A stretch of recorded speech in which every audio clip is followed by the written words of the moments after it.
আজকের দিনটি স্মৃতির পাতায় লেখা হবে কালো অক্ষরে। এক নাম, এক সংগ্রাম, এক বিদায়ের দিন।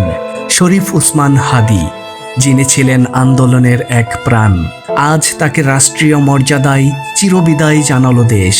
শোক, আবেগ, প্রশ্ন ও প্রতিজ্ঞার মাঝেই 20 ডিসেম্বর 2025 দেশ জুড়ে রাষ্ট্রীয় শোক পালিত হয়। এই শোকের দিনে ঢাকার জাতীয় সংসদ ভবনের দক্ষিণ প্লাজায় দুপুর 2টায় অনুষ্ঠিত হয় শরীফ ওসমান হাদীর জানাজা নামাজ। জানাজায় উপস্থিত ছিলেন নেতৃস্থানীয় ব্যক্তিজন, রাজনৈতিক ও সামাজিক সংগঠনের প্রতিনিধি এবং অসংখ্য সাধারণ মানুষ। অগণিত মানুষের উপচে পড়া ভিড়ে সৃষ্টি হয় হৃদয় বিদারক পরিবেশ। এ যেন বেঁচে থাকা, লড়াই, আশা আর শোকের এক অদ্ভুত মিশ্র অনুভূতি। মানুষ কান্না করছেন, স্লোগান দিচ্ছেন, আরেকটি ইতিহাসের অধ্যায় লিখছেন। শহরের রাস্তাগুলো কানায় কানায় পূর্ণ। মানুষ শরীফ ওসমান হাদীকে শেষ দর্শনের জন্য আসে। ভালোবাসা ও শ্রদ্ধায় আলোকবর্তিকা হাতে নিয়ে দাঁড়ায়। জানাজা শেষে লাশবাহী ফ্রিজিং ভ্যানে ওসমান হাদীর মরদেহ ঢাকা বিশ্ববিদ্যালয়ে নেওয়া হয়।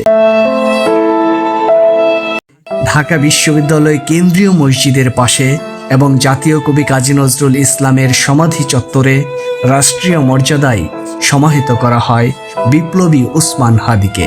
হাদীর অকাল মৃত্যুতে সাধারণ মানুষ শুধু শোকই করছে না, অনেকেই দাবি করছে যে হাদীর আদর্শ, কথা ও জীবনকে মনে রাখা হোক। কিছু সংগঠন চাইছে তার স্মৃতি অম্লান রাখতে স্থায়ী স্মৃতিসৌধ নির্মাণ করা হোক।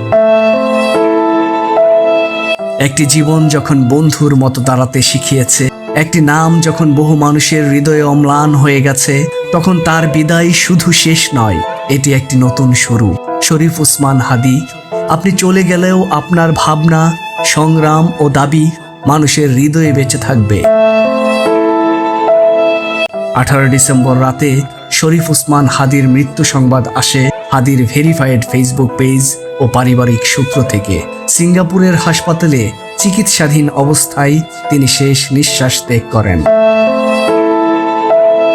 ঢাকা 8 আসনে সম্ভাব্য স্বতন্ত্র প্রার্থী হিসেবে প্রচারণা চালানোর সময় 12 ডিসেম্বর 2025 ঢাকার পল্টনের বিজয়নগর এলাকায় বাইক আততায়ীরা তার মাথায় গুলি চালায়।